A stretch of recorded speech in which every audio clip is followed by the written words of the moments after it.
तो इस प्रश्न में आपसे पूछ रहे हैं, हाल ही में किस राज्य ने समग्र शिक्षा अभियान को शुरू किया? तो आंसर होगा उत्तर प्रदेश। तो अभी उत्तर प्रदेश सरकार ने वंचित वर्गों की बेटियों को सक्षम और आत्मनिर्भर बनाने के लिए समग्र शिक्षा अभियान को शुरू किया। अब क्या होगा इसमें? तो इसमें राज्य की सभी 746 कस्तूरबा गांधी आवासीय बालिका विद्यालयों में लड़कियों को सुरक्षा के लिए प्रशिक्षण कार्यक्रम चलाया जाएगा, ट्रेनिंग दी जाएगी। इसमें हर विद्यालय की 2 शिक्षिकाओं को पहले ट्रेनिंग दी जाएगी, फिर बाद में वो छात्राओं को शिक्षित करेंगी। फिर बताइए, अभी हाल ही में किस राज्य के मुख्यमंत्री ने लाडली बहना योजना को शुरू करने की घोषणा की? तो आंसर होगा मध्य प्रदेश। और देखो, इसका उत्तर तो आप वैसे भी दे सकते थे अगर आपको पता हो कि लाडली लक्ष्मी योजना ये किस राज्य की है, तो वो भी मध्य प्रदेश की है।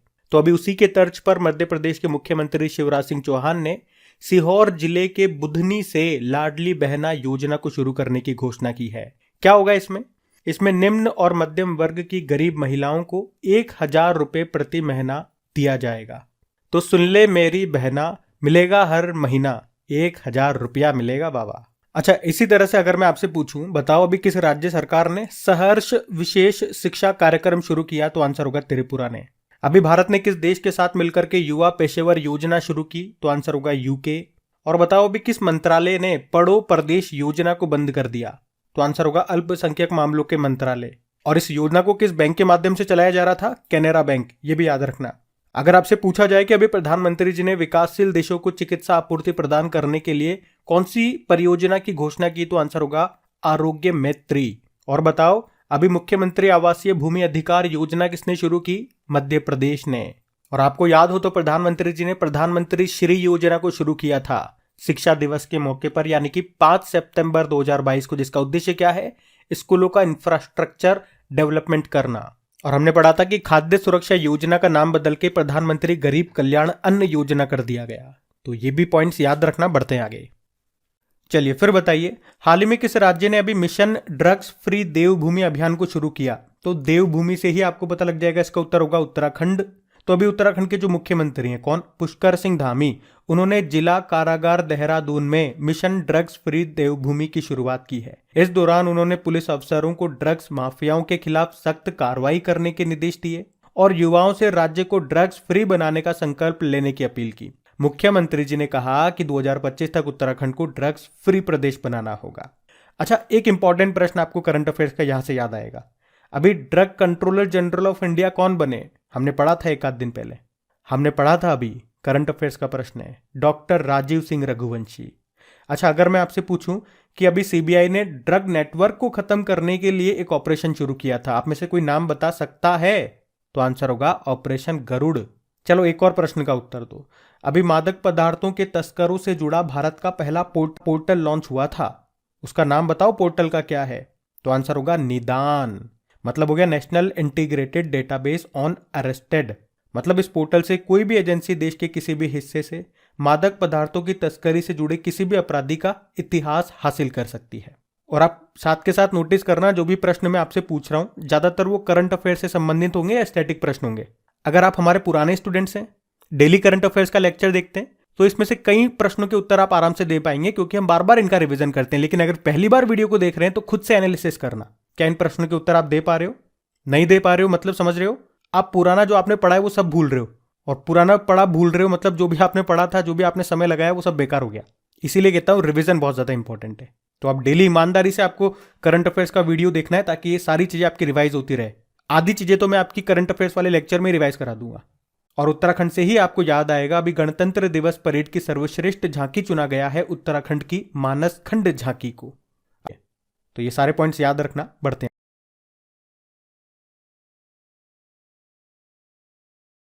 फिर बताइए, अभी जनवरी 2023 में भारतीय वायुसेना के नए वाइस चीफ कौन बन गए हैं? तो आंसर होगा एपी सिंह।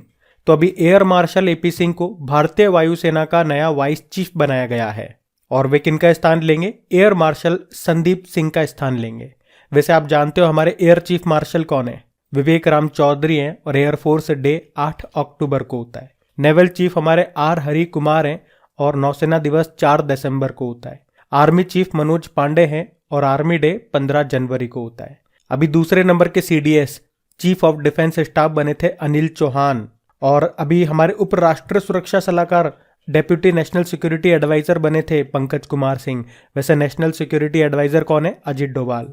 सशस्त्र सीमा बल के डायरेक्टर जनरल बने थे अनीश दयाल सिंह। और बॉर्डर सिक्योरिटी फोर्स के डायरेक्टर जनरल है सुजॉय लाल थाउसेन। और आपको याद दिलाऊं तो एक रिपोर्ट आई थी पिछले साल, विश्व वायु शक्ति सूचकांक 2022, उसमें भारतीय वायुसेना को तीसरे स्थान पर रहा था। पहले स्थान पे अमेरिका की वायुसेना, दूसरे पे रशिया की और तीसरे पे भारतीय वायुसेना। वैसे हमारी वायुसेना का आदर्श वाक्य क्या है? Touch the sky with glory.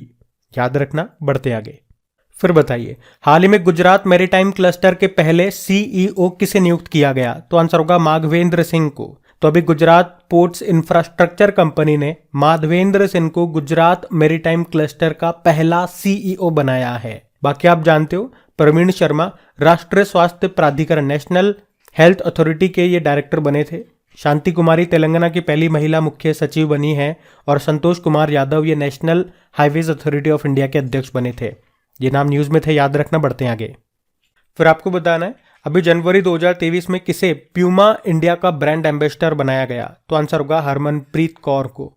तो याद रखना, अभी प्यूमा इंडिया ने भारतीय महिला क्रिकेट प्लेयर हरमनप्रीत कौर को अपना ब्रांड एम्बेसडर बनाया है। बाकी आप जानते हो, अभी ये बॉक्सर है निखत जरीन, अभी ये एनएमडीसी की ब्रांड एम्बेसडर बनी थी। एनएमडीसी यानी कि नेशनल मिनरल डेवलपमेंट कॉर्पोरेशन। बाकी स्मृति मंदाना ये herbal life nutrition India limited की अभी न्यूट्रिशन स्पॉन्सर बनी। और उससे पहले गल्फ ऑयल इंडिया की और गुवी की भी ब्रांड एम्बेसडर बनी। शेफाली वर्मा बैंक ऑफ बड़ौदा की ब्रांड एम्बेसडर बनी। अभी विराट कोहली की बात करें तो वो नॉइस के स्मार्ट वॉच के ब्रांड एम्बेसडर बने थे। सूर्य कुमार यादव ये अर्बन गबरू के ब्रांड एम्बेसडर बने। युवराज सिंह की बात करें तो वो ब्लाइंड T20 वर्ल्ड कप के ब्रांड एम्बेसडर बने थे। रवि शास्त्री फैन कोड के बने थे। सौरव गांगुली बंधन बैंक के बने थे और ड्रीम सेट गो के भी बने थे। एक गरुड़ एरोस्पेस है, उसके ब्रांड एम्बेसडर बने थे महेंद्र सिंह धोनी। और नावी के भी बने थे। तो ये नाम भी न्यूज में थे, याद रखना, बढ़ते हैं आगे। फिर बताइए, अभी जनवरी 2023 में भारत के नए औषधि महानियंत्रक यानी कि drug controller general of India के रूप में किसे नियुक्त किया गया? तो आंसर होगा डॉक्टर राजीव सिंह रघुवंशी को। तो अभी संघ लोक सेवा आयोग ने भारत के नए औषधि महानियंत्रक के रूप में डॉक्टर राजीव सिंह रघुवंशी के नाम की सिफारिश की है। वे डॉक्टर वीजी सोमानी का स्थान लेंगे। ये जो DGCI है, drug controller general of India, ये केंद्रीय औषधि मानक नियंत्रण संगठन यानी कि central drug standard control organisation का प्रमुख होता है। यह भारत में दवा आपूर्ति की गुणवत्ता सुनिश्चित करने के लिए उत्तरदायी है। बाकी आपको बताएं, food safety and standard authority of India के अभी CEO बने थे Ganji Kamala V Rao. Table tennis federation of India की पहली महिला अध्यक्ष बनी थी मेघना अहलावत। और नाबार्ड के अध्यक्ष बने थे शाजी केवी। ध्यान रखना, ये भी इंपॉर्टेंट नाम है सारे, बढ़ते हैं आगे।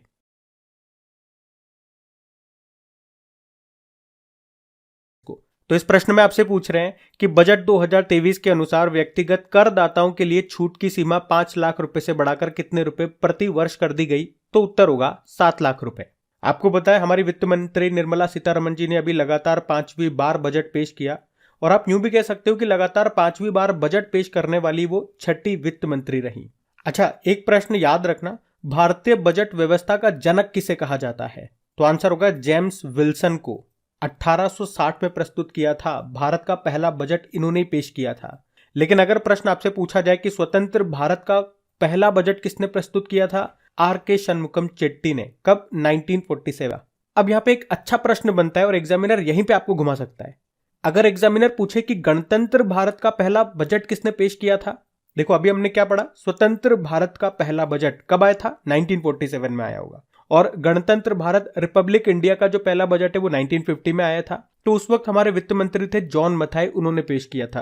तो ये थोड़ा सा ट्रिकी है, ध्यान रखना इसको। बाकी आप जानते ही हो, सर्वाधिक बार ये प्रस्तुत किया 10 बार मोरारजी देसाई ने। अगर आपसे प्रश्न पूछे कि देश के पहले प्रधानमंत्री कौन थे जिन्होंने प्रधानमंत्री होने के साथ बजट पेश किया, तो फिर आंसर होगा आपका जवाहरलाल नेहरू।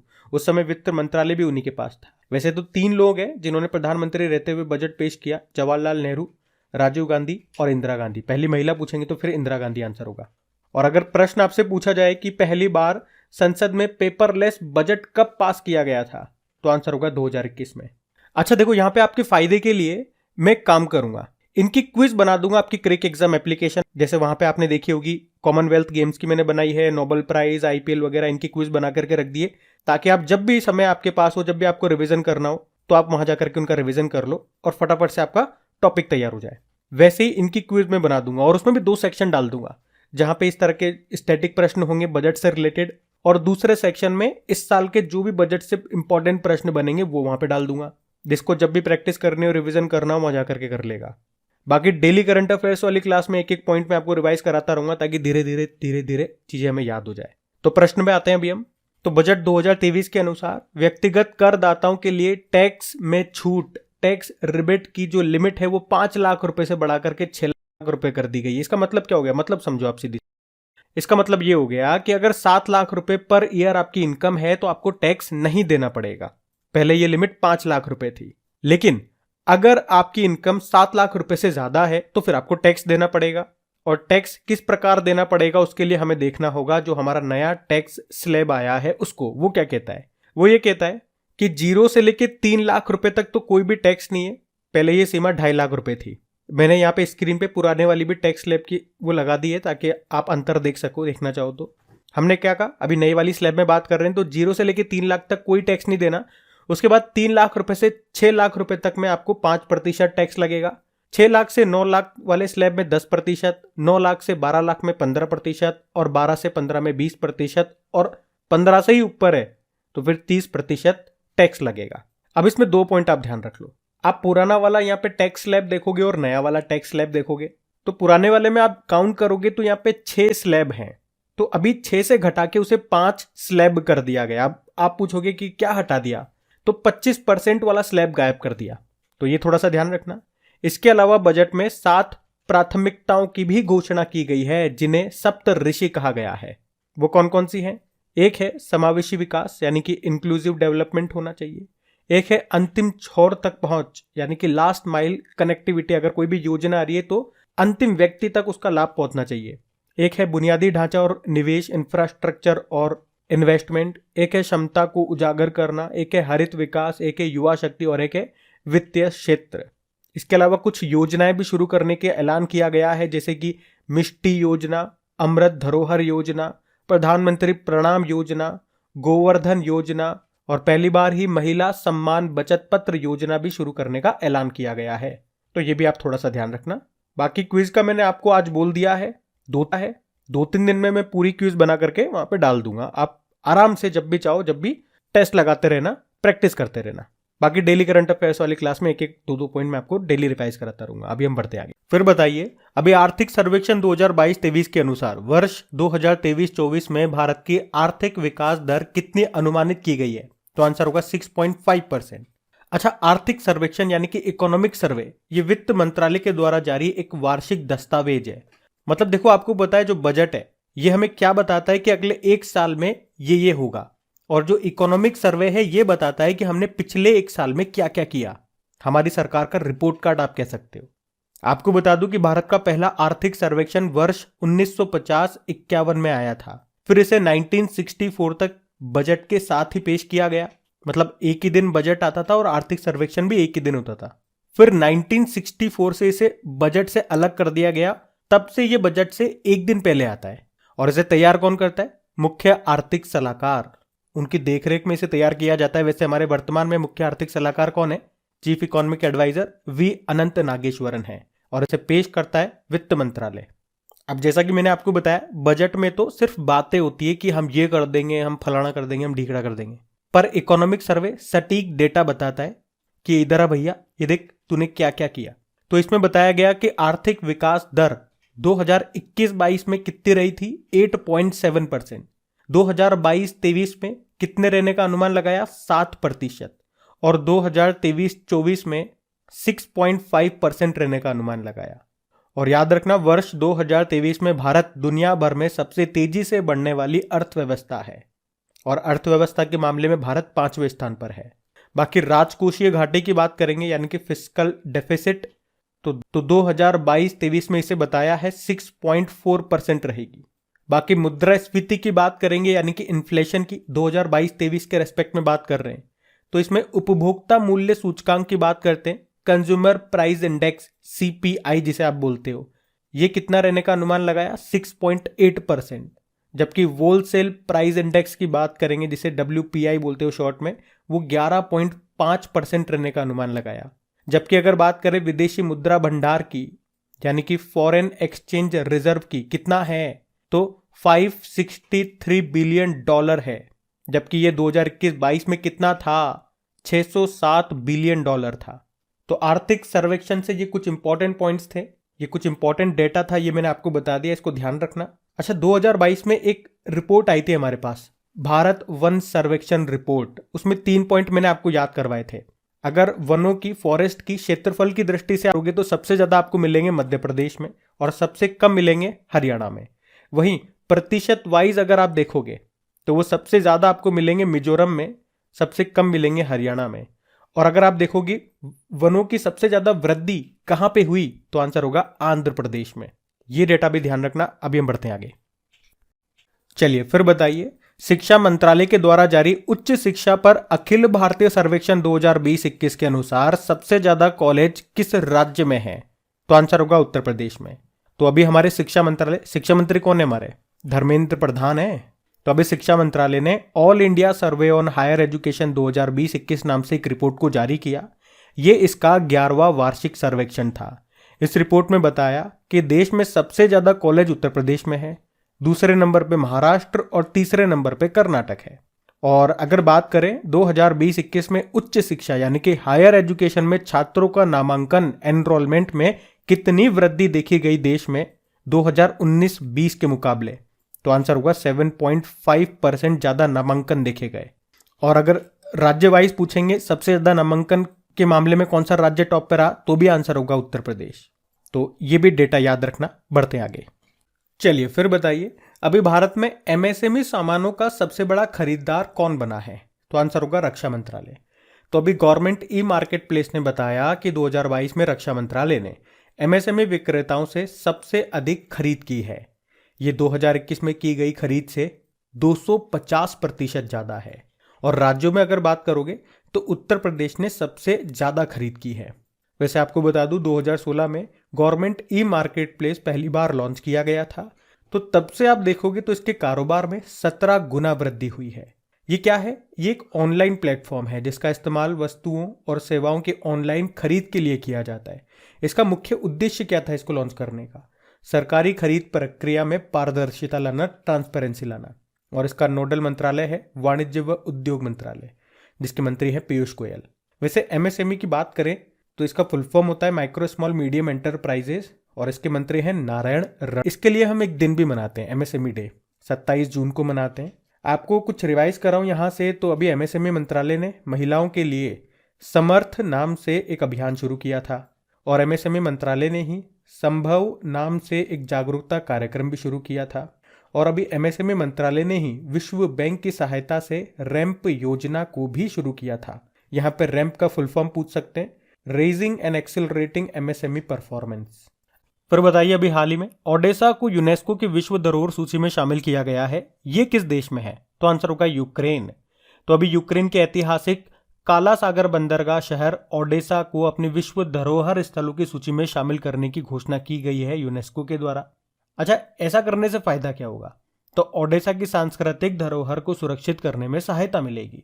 वैसे आपको पता ही है रशिया ने कोई कसर नहीं छोड़ी है मिसाइलें दागकर उसे तबाह करने की। अच्छा, पहले यूनेस्को की बात करें तो स्थापना होती है 1945 में, और फुल फॉर्म होता है united nation educational and scientific and cultural organisation. Headquarter मिलेगा पेरिस, फ्रांस में, और इसके डायरेक्टर जनरल है ऑद्रे अज़ौले। अच्छा, मैं अगर आपसे पूछूं कि भारत का 40वां विश्व धरोहर स्थल कौन सा बना था, तो आंसर होगा गुजरात का धोलावीरा, जिसे कोटड़ा दा टिम्बा भी कहते हैं, जिसका स्थानीय नाम कोटड़ा दा टिम्बा है। ये हड़प्पा स्थल है। और वैसे आप देखोगे इन 40 में 32 आपके सांस्कृतिक स्थल हैं, 7 प्राकृतिक है, और एक विश्व का एकमात्र मिश्रित स्थल है, वो भारत में आपको मिलेगा, कंचनजंगा नेशनल पार्क की बात कर रहा हूं। और वैसे इससे पहले 39 नंबर का विश्व धरोहर स्थल कौन सा बना था? तेलंगाना का रामप्पा मंदिर। और अगर आपसे पूछे ना कि भारत में यूनेस्को सांस्कृतिक विरासत या फिर अमूर्त धरोहरें या फिर इंटेंजिबल साइट्स कितनी है, तो 14 है। अभी 14 नंबर की बनी थी पश्चिम बंगाल की दुर्गा पूजा। और अभी यूनेस्को न्यूज में था क्या? हमने पढ़ा था, करंट अफेयर्स का प्रश्न बता रहा हूं, ध्यान से सुनना। अभी यूनेस्को ने 2023 के अंतर्राष्ट्रीय शिक्षा दिवस, जो हम 24 जनवरी को मनाते हैं, उसे अफगान लड़कियों और महिलाओं को समर्पित किया है। ये पॉइंट ध्यान रखना, हमने पढ़ा था अभी, ध्यान रखना ये। बढ़ते आगे।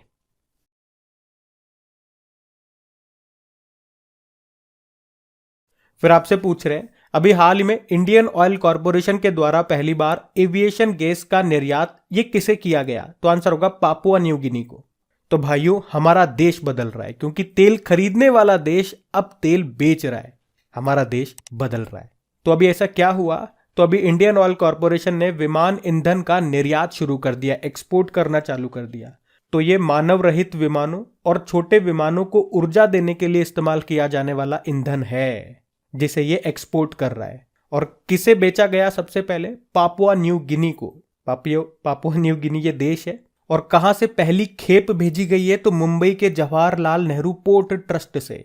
और ये पहली बार हुआ है, इसलिए प्रश्न इंपॉर्टेंट है। किसने किया? ध्यान रखो, इंडियन ऑयल कॉरपोरेशन ने। और क्या बेचा? तो एविएशन फ्यूल, विमान का ईंधन। और कहां से भेजा? मुंबई के जवाहरलाल नेहरू पोर्ट से। किसे भेजा? पापुआ न्यू गिनी को। और इस ईंधन का नाम है एवी गैस 100 LL। एवी गैस मतलब हो गया एविएशन गैस। ये भी थोड़ा सा ध्यान रखना। ये हायर ऑक्टेन संख्या वाला ब्लू विमानन गैसोलीन है। और गैस से मुझे याद आता है एलपीजी, हमारे जो घरों में यूज होती है। बताओ उसमें क्या मिला होता है? प्रोपेन और ब्यूटेन मिला होता है। मैंने कई बार आपको बताया, उसमें स्मेल आती है जब वो लीक होती है। तो चलो इस बार आप ही के लिए होमवर्क प्रश्न है ये, जो स्मेल आती है उसके लिए उसमें क्या मिलाया जाता है? देखते हैं किस किस को पता है, कौन वीडियो बिल्कुल ध्यान से सुनते हैं। और एलपीजी कनेक्शन के लिए एक योजना शुरू की थी हमारी सरकार ने, उज्ज्वला योजना। कब शुरू की थी? 1 मई 2016 को। कहां से? बलिया, यूपी से।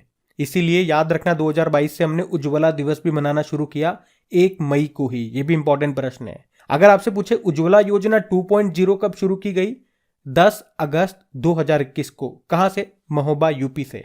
और 100% एलपीजी कनेक्शन वाला राज्य पूछे तो हिमाचल प्रदेश आंसर होगा। वैसे इंडियन ऑयल कॉरपोरेशन की बात करें, इसके चेयरमैन कौन है? श्रीकांत माधव वैद हैं। ध्यान रखना। बढ़ते हैं आगे। चलिए फिर बताइए, भारत के पहले मॉडल G20 शिखर सम्मेलन का उद्घाटन किसने किया? तो आंसर होगा अमिताभ कांत ने। आपको बताए, भारत 2023 में G20 की अध्यक्षता कर रहा है।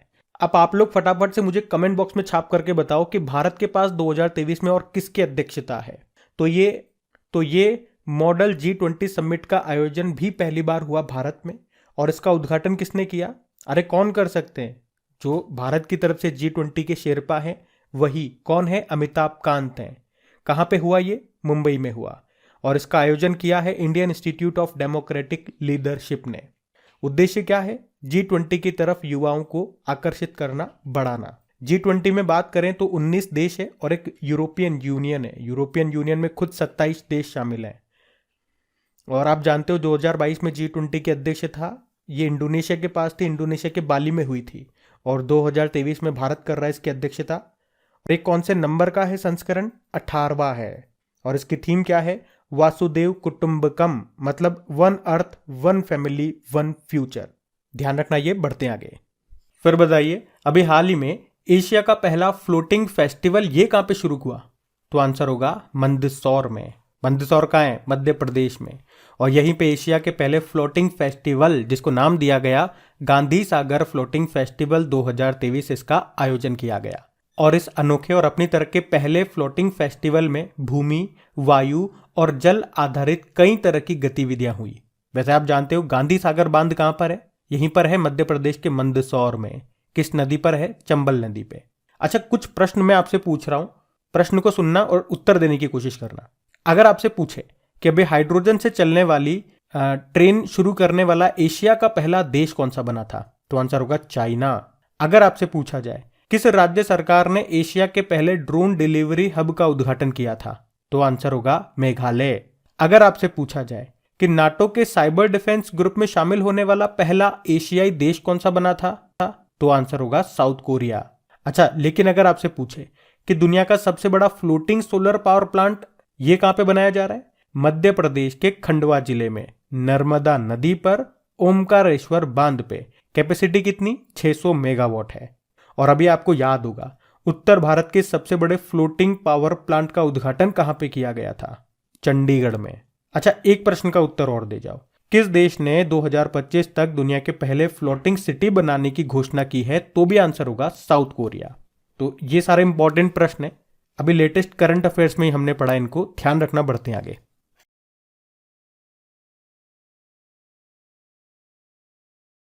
फिर बताइए, अभी हाल ही में गणतंत्र दिवस परेड की सर्वश्रेष्ठ झांकी किसे घोषित किया गया? तो अच्छा क्वेश्चन है ये, तो आंसर होगा उत्तराखंड।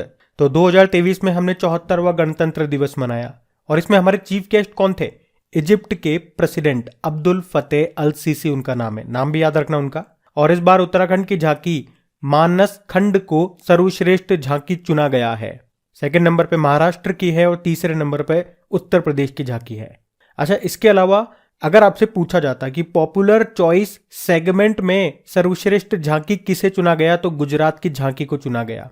और अगर आपसे पूछा जाए कि मंत्रालयों और विभागों में जनजातीय कार्य मंत्रालय की झांकी ने सर्वश्रेष्ठ झांकी का पुरस्कार जीता है। और सेना की पंजाब रेजिमेंट को तीनों सेनाओं में सर्वश्रेष्ठ मार्चिंग टुकड़ी घोषित किया गया है। तो ये भी अलग से कैटेगराइज करके मैंने आपको बता दिया, तो ध्यान रखना। वैसे सिंपल सा अगर आपसे पूछे कि सर्वश्रेष्ठ झांकी चुना गया उत्तराखंड की मानस खंड झांकी को। और आप जानते हो झांकी वगैरह जो भी अभी ये परेड निकली है, किस पथ पे निकली? राजपथ पे। और उसका नाम बदल के क्या कर दिया गया? कर्तव्य पथ कर दिया गया। ये नाम भी ध्यान रखना, प्रश्न आएगा एग्जाम में ये। बढ़ते हैं आगे। फिर बताइए, अभी हाल ही में पूर्व प्रधानमंत्री मनमोहन सिंह को किसने लाइफ टाइम अचीवमेंट सम्मान से सम्मानित किया? तो आंसर होगा यूके ने। हमारे पूर्व प्रधानमंत्री हैं डॉक्टर मनमोहन सिंह। इनको आर्थिक और राजनीति के क्षेत्र में उनके योगदान के लिए इंडिया यूके अचीवर्स ऑनर्स की तरफ से लाइफ टाइम अचीवमेंट ऑनर पुरस्कार देने की अभी घोषणा की गई। डॉक्टर मनमोहन सिंह ये 2004 से लेकर 2014 तक देश के प्रधानमंत्री रहे थे। उनको ऑक्सफोर्ड और कैम्ब्रिज यूनिवर्सिटी में अकादमिक उपलब्धियों के लिए लाइफ टाइम अचीवमेंट ऑनर दिया गया।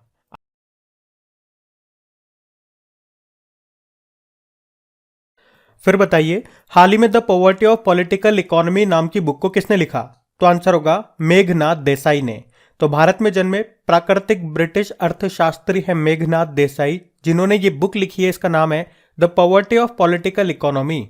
बाकी आप जानते ही हो, किरण बेदी ने बुक लिखी थी फियरलेस गवर्नेंस। शशि थरूर ने लिखी है अंबेडकर अ लाइफ। और गीतांजलि श्री का नाम तो बहुत ज्यादा इंपॉर्टेंट है। टॉम्ब ऑफ सैंड नाम की बुक के लिए इंटरनेशनल बुकर प्राइज मिला था इन्हें 2022 का। और इसके ट्रांसलेटर है डेजी रॉकवेल, उनको भी मिला था। तो ये नाम भी ध्यान रखना। बढ़ते आगे।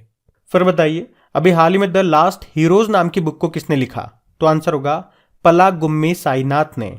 तो भारतीय पत्रकार और लेखक हैं पलागुम्मी साईनाथ। इन्होंने ये बुक लिखी है जिसका नाम है the last heroes foot soldiers of Indian freedom. ये जो बुक है ये आम लोगों के दृष्टिकोण से लिखे गए भारत के स्वतंत्रता संग्राम के इतिहास से संबंधित है। आपको याद है अरविंद मंडलोई का नाम? अभी जादूनामा नाम से बुक लिखी थी इन्होंने, जो कि जावेद अख्तर के ऊपर है। Doctor A K. Dwivedi human anatomy नाम की बुक लिखी। और Meghnad Desai the poverty of political economy नाम की बुक लिखी है इन्होंने। ये भी ध्यान रखना, न्यूज में ये सारी बुक्स। बढ़ते आगे।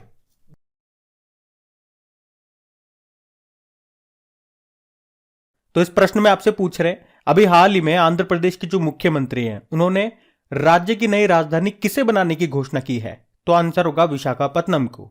अच्छा, आप जानते हो आंध्र प्रदेश से तेलंगाना कब अलग हुआ था? 2 जून 2014 को। तो इसके बाद इसकी जो कैपिटल थी हैदराबाद, वो तेलंगाना में चली गई। वैसे तो अगले 10 सालों तक दोनों की राजधानी हैदराबाद होगी, ये तय हुआ था। लेकिन फिर हमने देखा 2015 में अमरावती को आंध्र प्रदेश की राजधानी बनाया गया। उसके बाद फिर हमने देखा 2020 में यह कहा गया कि राज्य की 3 राजधानियां होंगी। अमरावती जो कि यहाँ की विधायिका राजधानी होगी, मतलब जहां पे विधानसभा होगी। एक विशाखापत्तनम बोला गया जो कि यहाँ की कार्यपालिका राजधानी होगी, मतलब जहां से सरकार काम करेगी। और एक कुर्नूल बताया गया इसकी न्यायिक राजधानी होगी, मतलब यहाँ पे इसका हाईकोर्ट होगा। हालांकि बाद में इस फैसले को वापस ले लिया गया था। और अब फाइनली यहाँ के मुख्यमंत्री साहब ने बोल दिया कि छोड़ो कल की बातें, कल की बात पुरानी, विशाखापत्तनम ही हो हमारी राजधानी, बोलो हिंदुस्तानी। तो अब आपको भी याद रखना है, विशाखापत्तनम होगी इसकी राजधानी। फिर बताइए, अभी हाल ही में भारतीय सेना ने एक सैन्य अभ्यास है जिसका नाम है त्रिशक्ति प्रहार, इसका आयोजन कहां पे किया ये बताओ? तो आंसर होगा उत्तरी बंगाल में। तो अब 21 जनवरी से लेकर 31 जनवरी 2023 तक भारतीय थल सेना ने उत्तरी बंगाल में एक संयुक्त प्रशिक्षण अभ्यास जिसका नाम है त्रिशक्ति प्रहार, इसका आयोजन किया। इसका उद्देश्य क्या है? एकीकृत वातावरण में नवीनतम हथियारों और उपकरणों का उपयोग करके सुरक्षा बलों की युद्ध तैयारियों का अभ्यास करना। इस त्रिशक्ति अभ्यास में वायुसेना और सीआरपीएफ की कई इकाइयां भी शामिल हुई। तो याद रखना इसका नाम त्रिशक्ति प्रहार है। कहां पे हुआ? उत्तरी बंगाल में। अच्छा, यहाँ पे कुछ इंपॉर्टेंट एक्सरसाइज का हम रिवीजन करें तो अभी हमने वीर गार्जन नाम का एक्सरसाइज किया था जापान के साथ। कहां पे? जापान में ही। अभी हमने मिस्र के साथ में यानी कि इजिप्ट के साथ में पहला सैन्य अभ्यास किया था साइक्लोन 1 नाम से। कहां पे? राजस्थान के जैसलमेर में। अभी हमने फ्रांस के साथ वरुण अभ्यास भी किया था 21वें नंबर का। कहां पे? पश्चिमी समुद्री तट पे। और बताओ अभी बीएसएफ ने ओप्स अलर्ट अभ्यास का आयोजन कहां पे किया था? अच्छा ये बताओ अभी ओप्स अलर्ट नाम का अभ्यास किसने किया था? बॉर्डर सिक्योरिटी फोर्स ने। कहां पे? भारत पाकिस्तान सीमा पर, गुजरात और राजस्थान में। गुजरात में तो कच्छ में और राजस्थान में बाड़मेर में किया था। ये एक्सरसाइज अभी 2023 वाले रिवाइज करा रहा हूं मैं आपको। अगर इस वीडियो को कोई फर्स्ट टाइम देख रहे हैं तो ध्यान से सुने। 2022 में जितने भी इंपॉर्टेंट एक्सरसाइज थे उनका एक सेपरेट वीडियो मैंने अलग से बना दिया है, तो आप जाकर के उनको देख सकते हैं। प्लेलिस्ट में जाइए, टॉपिक वाइज सेक्शन वाला जो प्लेलिस्ट है उसमें देखिए, वहां मिल जाएंगे आपको सारे। अभी हम बढ़ते हैं आगे। फिर आपका अगला प्रश्न है विश्व आर्द्रभूमि दिवस 2023 की थीम क्या है? तो आंसर होगा it's time for wetlands restoration. और अगर आपसे प्रश्न पूछा जाए कि विश्व आर्द्रभूमि दिवस कब मनाते हैं, मतलब इस बार मैंने प्रश्न आपसे उल्टा पूछ लिया। पहले आपसे थीम पूछ लिया, अब डे पूछ रहा हूं, बताओ कब मनाते हैं? तो आंसर होगा 2 फरवरी को। एक्चुअली में 2 फरवरी 1971 में ईरान में एक शहर है रामसर नाम का, वहां पे एक कन्वेंशन हुआ था जिसे रामसर कन्वेंशन कहा जाता है, जिसका उद्देश्य था आर्द्र भूमियों यानी कि वेटलैंड्स यानी कि दलदली भूमि का संरक्षण करना। इसे पहली बार 1997 में मनाया था। अच्छा, वैसे भारत में वर्तमान में कितनी रामसर साइट्स हैं? तो 75 हैं। और अगर पूछे कि भारत की पहली रामसर साइट कौन सी थी, तो उड़ीसा की चिल्का लेक थी। चलिए बताइए अभी बजट 2023 में किस वर्ष तक सिकल सेल एनीमिया को खत्म करने का लक्ष्य रखा गया? तो आंसर होगा 2047। अच्छा, सिकल सेल एनीमिया की बात करें तो ये ब्लड की कमी से जुड़ी हुई एक बीमारी है। ये एक जेनेटिक डिसऑर्डर है जिसमें आरबीसी यानी कि रेड ब्लड सेल्स प्रभावित होते हैं। इसमें रेड ब्लड सेल का साइज और जो शेप है वो बदलने लगता है, जिससे ब्लड वेसल ब्लॉक होने लगती है। और अनुवांशिक रोग होने के चलते शरीर में खून भी सही तरीके से नहीं बनता, और खून की कमी के चलते ये बीमारी किडनी, स्प्लीन और लीवर जैसे शरीर के दूसरे अंगों को भी डैमेज करने लगती है। तो याद रखना, इसे खत्म करने का लक्ष्य कब का रखा है? 2047 का। और सिकल सेल एनीमिया को दूर करने के लिए जो मिशन की शुरुआत की जाएगी, कहां से? छत्तीसगढ़ से। अब एक प्रश्न मैं आप लोगों से पूछ रहा हूं, ये करंट अफेयर्स का प्रश्न है, अभी 1 आध महीने पहले ही हमने पढ़ा था। बताओ किस राज्य ने अभी राज्य से एनीमिया के उन्मूलन के लिए, उसे खत्म करने के लिए अम्लान अभियान शुरू किया था? अम्लान मतलब हो गया एनीमिया मुक्त लाख अभियान। तो आंसर होगा इसका उड़ीसा।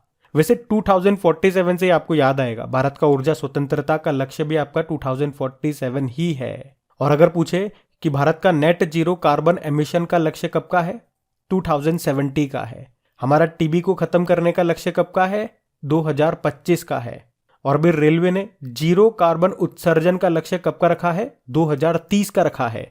और बताओ अभी हिमाचल प्रदेश ने किस वर्ष तक पहला ग्रीन प्रदेश बनने का लक्ष्य रखा था? 2025। तो ये पॉइंट्स भी ध्यान रखना। आप बढ़ते हैं आगे।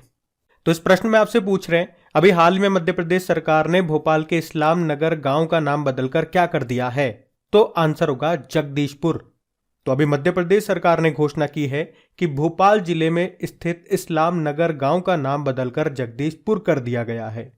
मैं आपको बता दूं यहाँ पे कई सारे किले व महल हैं। ये स्थान किलों के लिए प्रसिद्ध है बेसिकली। एक्चुअली में 308 साल पहले की अगर बात करें तो इसका नाम जगदीशपुरी हुआ करता था। फिर 1724 में भोपाल राज्य की स्थापना एक अफगान सैनिक दोस्त मोहम्मद खान ने की थी, और उसने भोपाल से 10 किलोमीटर दूरी पे जगदीशपुर में अपनी राजधानी स्थापित की और इसका नाम बदलकर इस्लाम नगर रख दिया था, जिसका नाम आज फिर से बदलकर जगदीशपुर कर दिया गया।